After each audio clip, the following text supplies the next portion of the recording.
చంద్రశేఖర్. చంద్రశేఖర్ ఏం పని చేస్తావే? నేను డ్రైవర్. డ్రైవర్. ఓకే, ఎక్కడెక్కడ పోతావే? ఇక్కడనే లోకలే. మహబూబ్నగర్ లోకలేనా? లోకలే. ఓకే, ఎవరు మీ ఎమ్మెల్యే ఎవరే? మా ఎమ్మెల్యే ఇప్పుడైతే ఎన్ఎం శ్రీనివాసరెడ్డి ఉంటాడా? అందుబాటులో ఉంటుండా? అందుబాటులో ఎవరికి ఉంటాడు? పని ఉన్నప్పుడే అందుబాటులో ఉంటాడు. పని ఉన్నప్పుడు ఎందుకు ఉంటాడు? ఇప్పుడు మనం అందరం మార్పు రావాలి అనుకున్నాం, కానీ మార్పు వచ్చింది కదా. కేసీఆర్ కొరకు రాదు. మన భవిష్యత్తు స్టాండర్డ్లు ఎవరు ఉండాలి వాళ్ళు మార్పు అని అనుకుంటున్నారు. ఇప్పుడు మన లైఫ్ అయితే చూస్తున్నాం. మేము వ్యవసాయము, నాకు వ్యవసాయం ఉంది, 1.5 ఎకరాలు ఉంటుంది. నేను 3600 అమ్మిన క్వింటాలు, ఇప్పుడు 2000 ఉంది. అది మార్పా అది చెప్పండి. మనమే అనుకున్నా కేసీఆర్ పోతేనే మార్పు. కేసీఆర్ పోవాలని అనుకోలేము. కేసీఆర్ ఒక దగ్గరలో ఎక్కడి నుంచి ఈ బంధు ఆ బంధు అన్ని బంధువుల గురించి పోయిండు. అన్ని బంధువులు డబుల్ బెడ్రూమ్ ఈ కార్యకర్త అది అంటే పోయిండు. ఇప్పుడు దాని కొరకు పోయిండు. ఇప్పుడు మార్పు రావాలనుకో, మార్పు మనకే మంచిగా ఉంది కదా. ఏది ఎవరికి నష్టం ఎవరికి లాభం అని ఈ స్కీమ్ ఆ స్కీమ్ అనే కదా చెప్పింది. నేను ఏమంటున్నా, మార్పు వచ్చినందుకు కాంగ్రెస్ పార్టీ పరిపాలన మంచిగా ఉందా? లేదు కదా, ఏడ ఉంది చెప్తున్నా. నేను 3600 క్వింటాలు అమ్మిన వడ్లు 2000 అడుగుతుండ్రు. మంచిగా ఉందా? మంచిగా ఉందా? కేసీఆర్ ఉన్నప్పుడు మంచిగా ఉంది మాకు. అవునా? కేసీఆర్ ఉంటే అయిపోతుండే అనుకుంటారు. ఇప్పుడు అట్లా ఉంటానే అని కాదు. ఇప్పుడు సామ్రాజ్యంలో తల్లికి కొట్టినప్పుడు అందరికి బాగా మంచిగా ఉంటుంది కదా. అది ఇప్పుడు ఆయన అయినా మంచిగా పెట్టాలి. రైతులకు ఎంత ఉంటుంది, ఎకరాకి ఎంత పెట్టుబడి వస్తుంది? దగ్గర 25,000 వస్తుంది. ఎకరా అంతే 25,000 రావు ఇప్పుడు ఆ బడ్జెట్. క్వింటల్కు అంటే 25 క్వింటాలు దిగుతాయి. 20,000 లెక్కేసి ఏం వెళ్తుంది? అట్లా మొన్న ఎవరికేసాం అసెంబ్లీ ఎలక్షన్లో బీఆర్ఎస్ ఓడిపోయింది. మీ పాపం ఓడిపోయి అరే ఇప్పుడు ఈయన శ్రీనివాస్ గౌడ్ ముఖ్యం కాదు కదా. మనకు ఉపాధి చేసేటైనా కావాలి. ఒక్కడు గెలిస్తే ఆడ కేసీఆర్ అయితే గెలవాడు కదా. అట్లా సరే ఇప్పుడు ఎంపీ ఎలక్షన్స్ వస్తున్నాయి కానీ 3 అభ్యర్థులు ఉన్నారు. ముగ్గురులో ఎవరు బెస్ట్ ఎవరు? అట్లా మీడ చూడం కదా, మేము సెంట్రల్ లో చూస్తాం కదా. సెంట్రల్ ఎవరు ఉండాలి? లొల్లులు కాకూడదు. మనకు ఉపాధి అంటే ఇన్ని మేము 10 ఏళ్ళు చూస్తున్నాము. ఏమన్నా గడబడైందా? అయ్యిందా? కాలేదు కదా. ఏడ కాలేదు. అట్లా అంటే మేము ఆశీర్వదిస్తున్నాము. మాకు ఏది బాధ 2000 వేస్తుండు, 6 నెలలకు 2000 వేస్తుండు చాలు అనుకుంటున్నాము. స్కీమ్లు వేస్తుండు. మాకు బ్యాంకులు అది అంటే మాకు అంటే మన చేతనైనట్లు చేసుకోలేము. అది బ్యాంకులో ఇస్తుండు.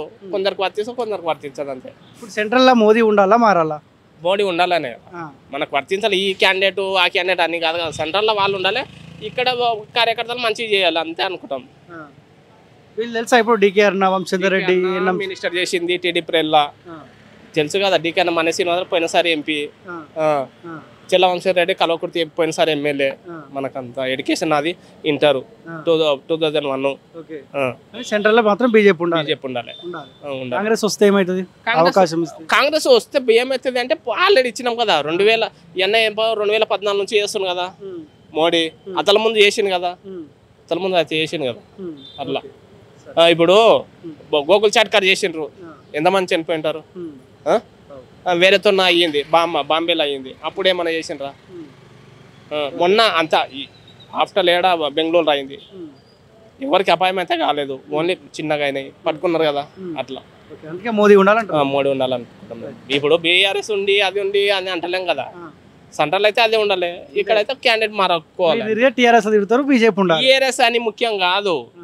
మేము వ్యక్తిత్వానికి మన ఇండియాని మనం పరిపాలించుకోవాలని. నువ్వు టీఆర్ఎస్ బీఆర్ఎస్ కాంగ్రెస్ అని పరిపాలించే కాదు. క్యాండిడేట్ మేము ఎందుకు ఇక్కడ కేసీఆర్ ఎందుకు తలుచుకుంటున్నాము?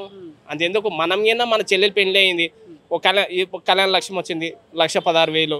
సరే నాకు రాకున్నా మా ఎవరికి రాకున్నా 100లో అయితే 10 మందికి వచ్చింది. ఒక సీఎం రిలీఫ్ ఫండ్ వచ్చింది.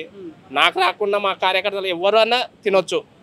అవి చెయ్యి నువ్వు. ఈయన కూడా ఇస్తా అంటుడు తులం బంగారం. ఇప్పుడు ఇప్పటికి ఎన్ని రోజుల December 3 తారీఖు ఇక్కడ నాకు ఆల్రెడీ సీఎం ప్రైల్లో నేను ఎంత తీసుకున్నా? 43,000 తీసుకున్నా. 63,000 అయింది. నువ్వు తీసుకో, మళ్ళీ తీసుకో, ఇక్కడ మాఫీ అయితే అన్నావు. అవి మాఫీలు ఇప్పుడు కూడా ఆడుకోతే నువ్వు ఏది నేను ఓన్లీ అకౌంట్ ఇప్పుడు అకౌంట్ డెబిట్ చేస్తాడు, అకౌంట్ ఇది చేస్తాడు, లాక్ చేస్తాడు. అవి ఇంట్రెస్ట్ కట్టు లేకపోతే లేదు క్లియర్ చేయడు. ఇప్పుడు అట్లా సిస్టమ్ అయింది ఎస్బీఐ బ్యాంక్. కొంత టైం ఇవ్వాలి కదా. 10 ఏళ్ళు మీ కేసీఆర్ మొత్తం ఆగం చేసినాడు. ఆ రోజు వాగ్దానం ఎందుకు ఇచ్చినావు? పరిపాలన అది అంటలేం కదా. వాగ్దానం ఎందుకు ఇచ్చినావు? ఓట్ల కోసం ఇచ్చిన అనుకో. ఓట్ల కొరకు ఇస్తే చూడాలి కదా, రైతులను చూడాలి కదా. నీ మొత్తం 2 lakhs ఏం కట్టమంటలేం కదా. ఉన్నవైనా అవైనా చేయాలి కదా. అట్లా అంటున్నారు. మీరు టీఆర్ఎస్, అక్కడ బీజేపీ ఉండాలి. అట్లా